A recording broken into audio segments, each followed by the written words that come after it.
तो चलिए हम स्टार्ट करते हैं। जो आज एक नया चैप्टर स्टार्ट करेंगे वो कक्षा 9 की केमिस्ट्री है, जो एनसीईआरटी लेवल की है। जो है एनसीईआरटी में जो बुक दिया गया है उसका हम पहला चैप्टर आज स्टार्ट करेंगे, मैटर यानी पदार्थ।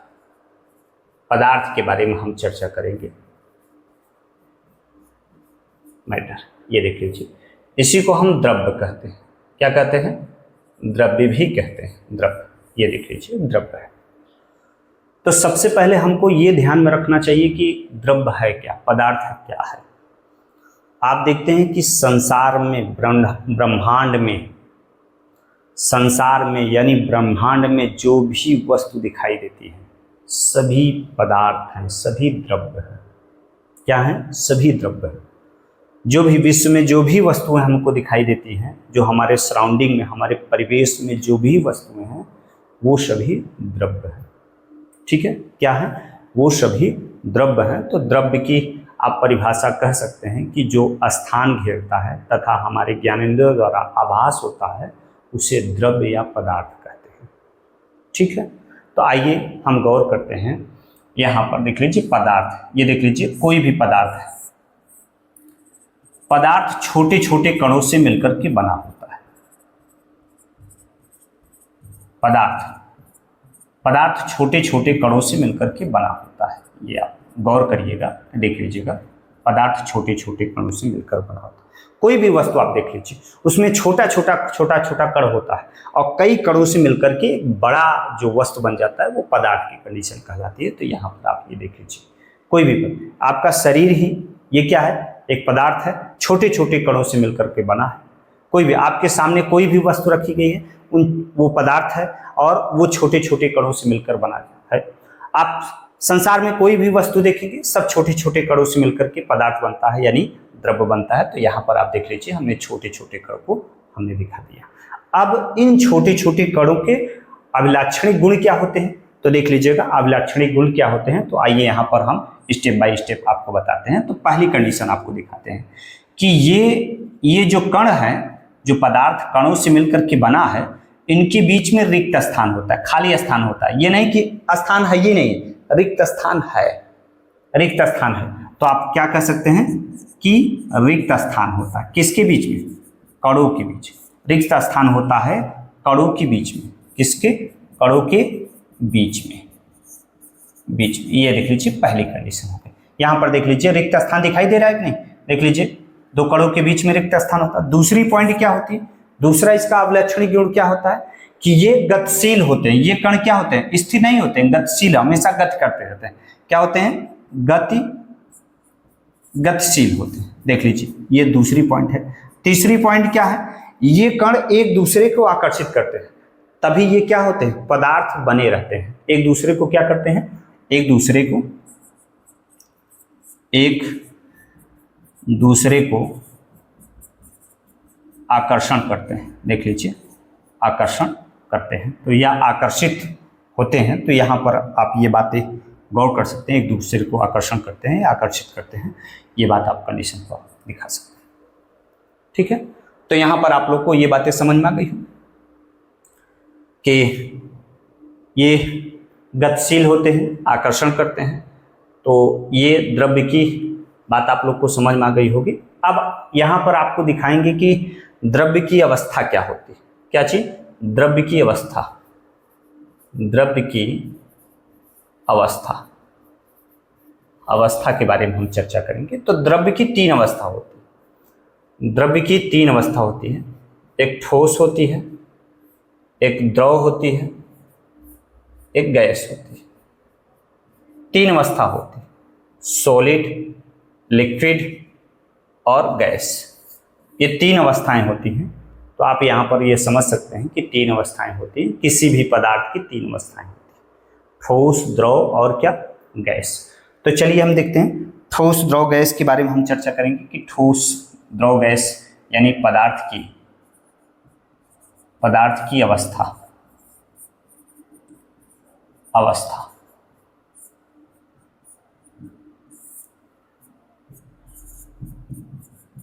ठोस, द्रव, गैस।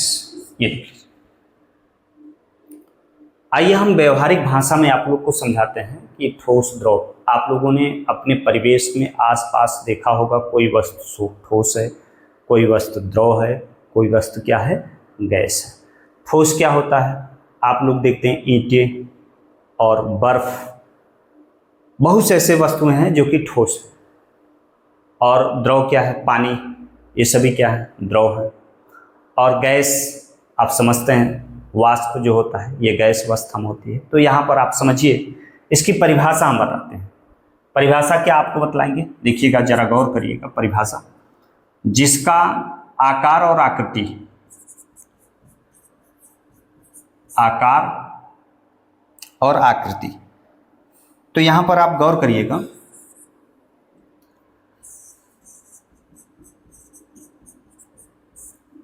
आकृति, ये देख लीजिए, इसमें देखिए, द्रव में देखिए, आयतन और आकृति,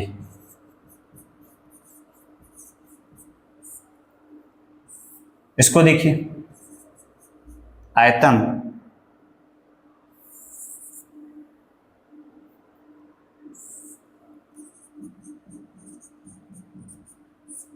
आयतन और आकृति।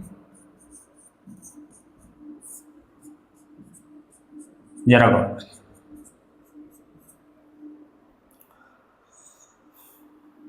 वे पदार्थ जिनका आयतन और आकृति दोनों निश्चित होता है, निश्चित है,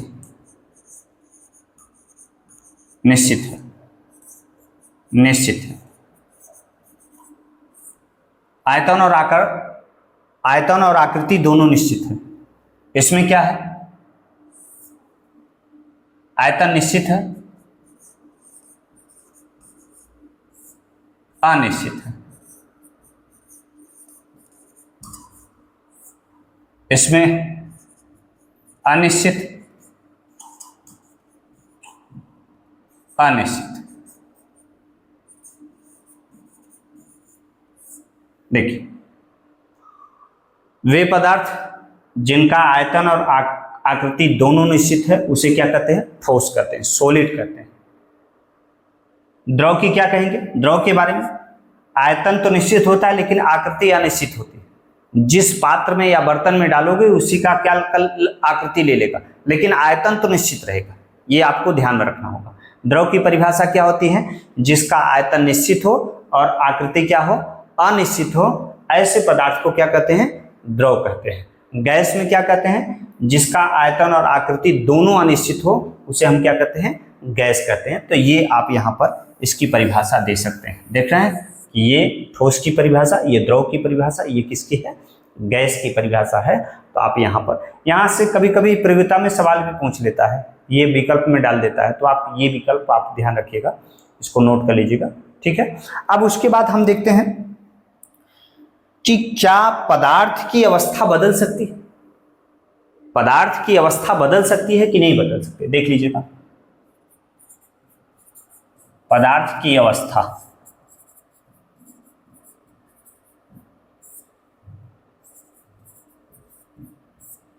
बदल सकती है,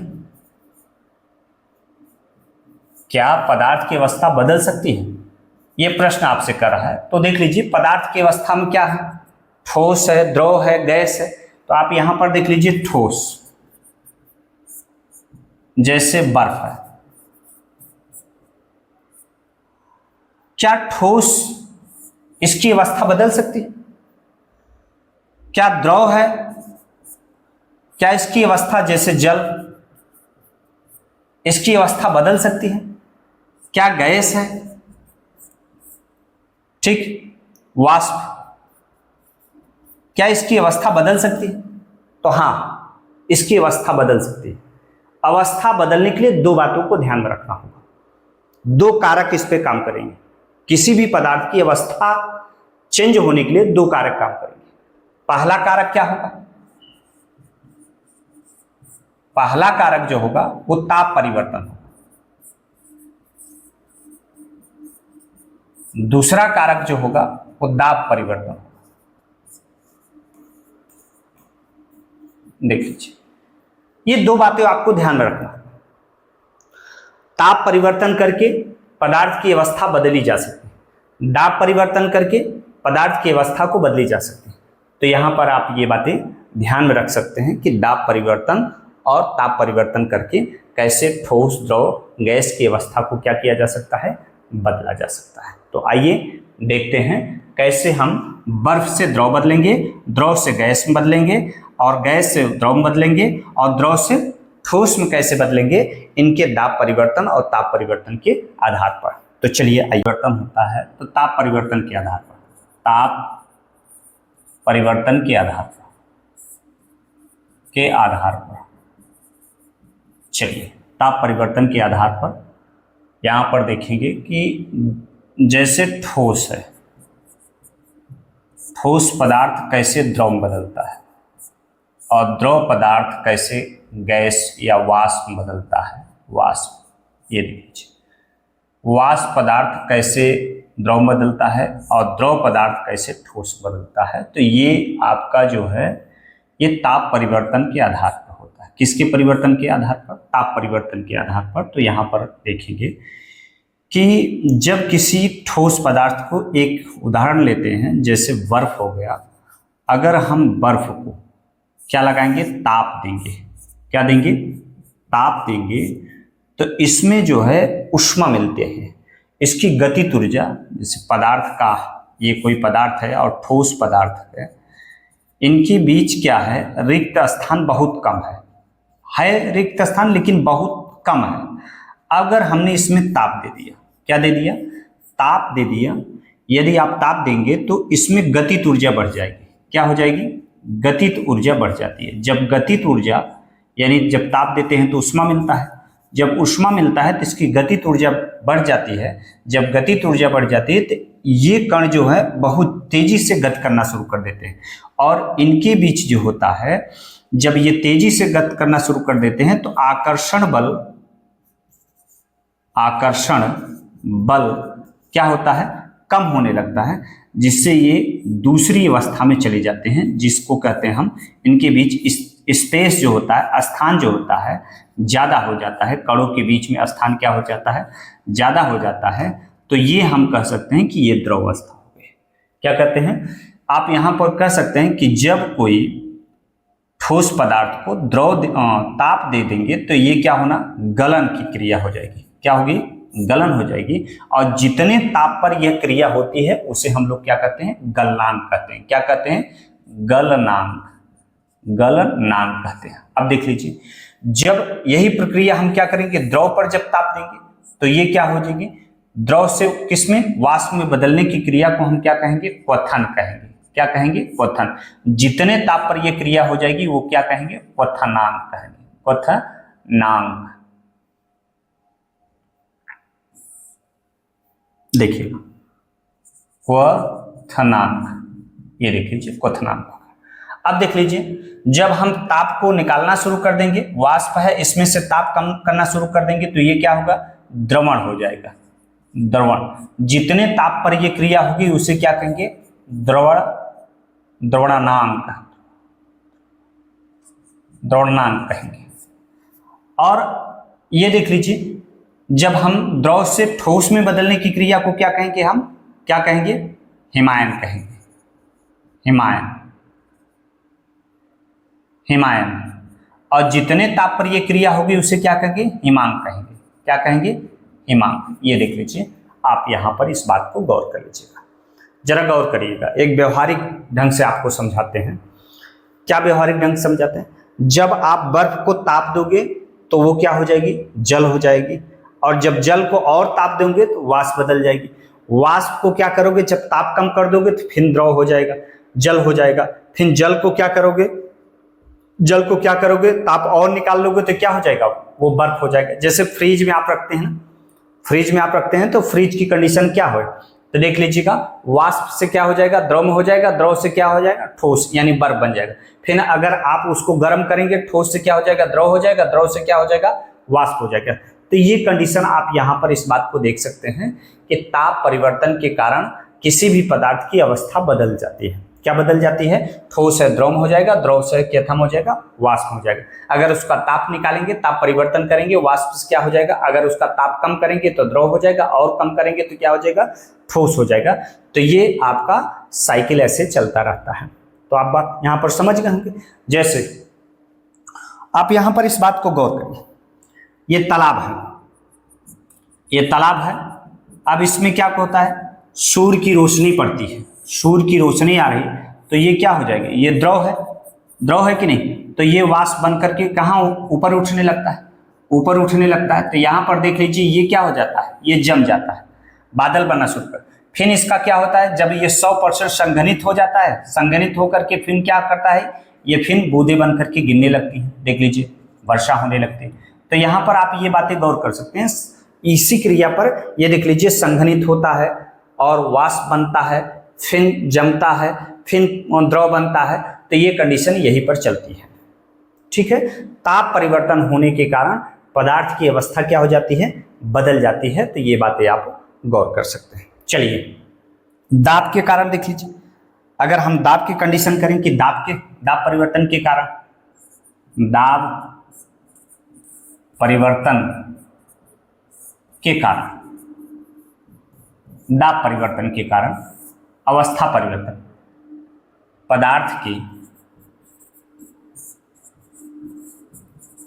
अवस्था परिवर्तन होता है। हाँ होता है।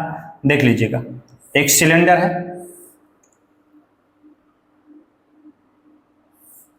एक हमने सिलेंडर ले लिया। अब इसमें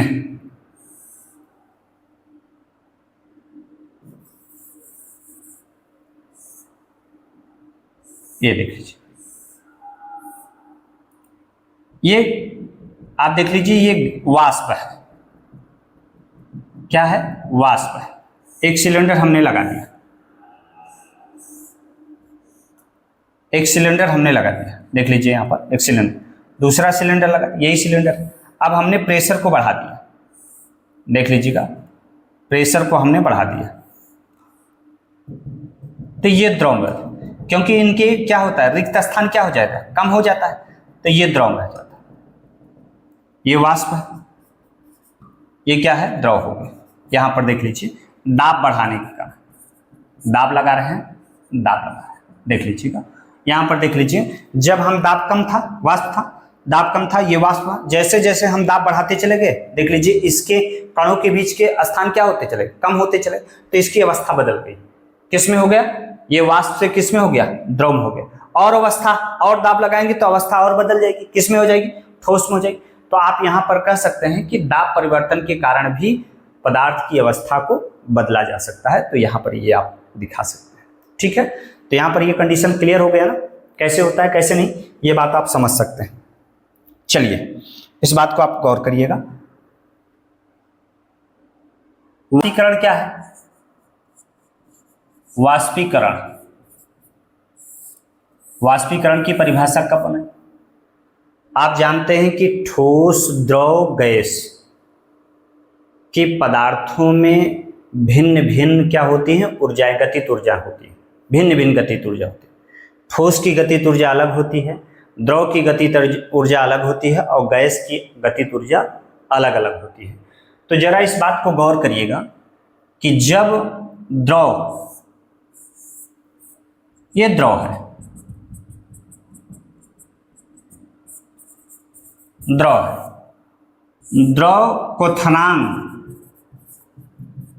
क्वथनांक के कम ताप से, क्वथनांक से कम ताप में जब द्रव वाष्प में बदलना शुरू हो जाता है, द्रव क्वथनांक के कम ताप पर, कम ताप पर क्या होना शुरू हो जाता है? वाष्प होना शुरू हो जाता है। इसी को क्या कहते हैं?